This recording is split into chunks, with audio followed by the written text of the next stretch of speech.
paguman sa panganding anuman, kayang bisyo ang unang giatiman.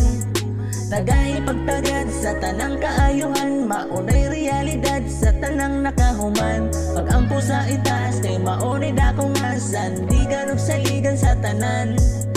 Pasagdi ang uban, likay ang daotan, pulong sa inahan, ang angay mo nga madunggan. Maunay nindot nga advice, aron ka makahuman, di ba man? Para na sa imuhang kalampusan, kay tapulon sa ligol, sa itaas gusto ka, andam ka nga tabangan, padayon sa tanan. Kung mao ang nasudan, di ka pwede na muhunong, aron ka makatulong, di ka pwede malugong sa sayop na binuhatan. Kay isa karon ang imong huna-hunaon, saon paguman sa panganding anuman, kayang bisyo ang unang giatiman.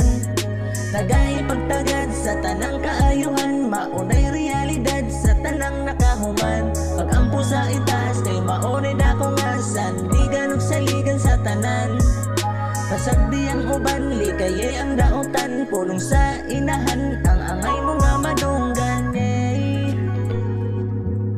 Sa pagkakaroon, padayon sa imong pagpugi, di ka pwede mawani sa ubang gipang sulti, di ka pwede na mawili, undangi ang makapadaot sa kalawasan.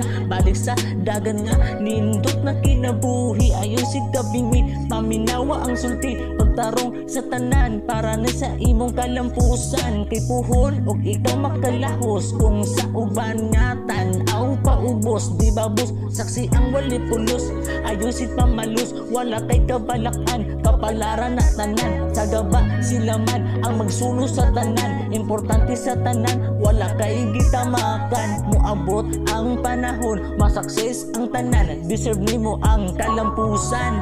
Unsaon paguman sa panganding anuman, kayang bisyo ang unang giatiman. Tagay pagtagad sa tanang kaayuhan, maunay realidad sa tanang nakahuman. Pag-ampo sa itaas kay maunay dakong asan, di ganog saligan sa tanan.